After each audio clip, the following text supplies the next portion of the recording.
This is Abu Salim jail in Libya.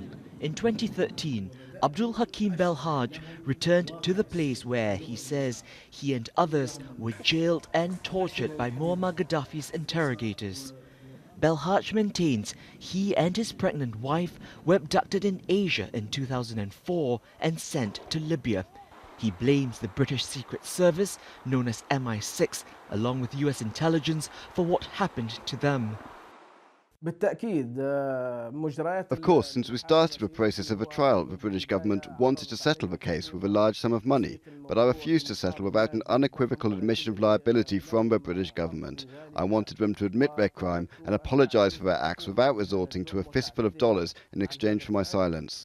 Now judges at Britain's Supreme Court say his case can be heard in the UK. To see the judges, the highest court in the United Kingdom, unanimously reject the government's case is satisfying. It is. They recognize that when it comes to torture, when it comes to abduction of families, including pregnant women, and secret detention for years, of course, those kinds of claims should be heard in British court. At the time of Belhaj's abduction, Jack Straw was the British Foreign Secretary, who was politically responsible for MI6. Belhaj is bringing his case against Straw and a former senior MI6 officer, as well as the UK's Foreign and Home Offices and its Secret Service. All have denied liability.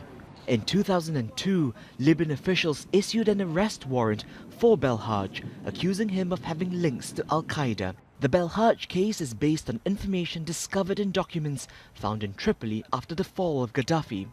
They are said to show that in 2004, MI6 told the Libyan government that Belhaj, whom the British regarded as a terrorist, had fled to China with his wife.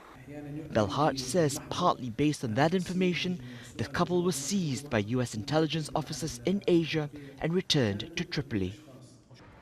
The British government had argued that courts in the United Kingdom can't examine the actions of other nations carried out under their own legal systems. Belhaj's lawyers now hope the British Prime Minister will be willing to offer an apology. They have said that they would walk away from this case. They said it years ago for just £1 from the defendants and an unreserved apology. But the UK government has refused to apologise for years. What remains to be seen is now that the family have won in the Supreme Court, whether Theresa May will take another look at the case and say, you know what, we could end this now if we would just apologise.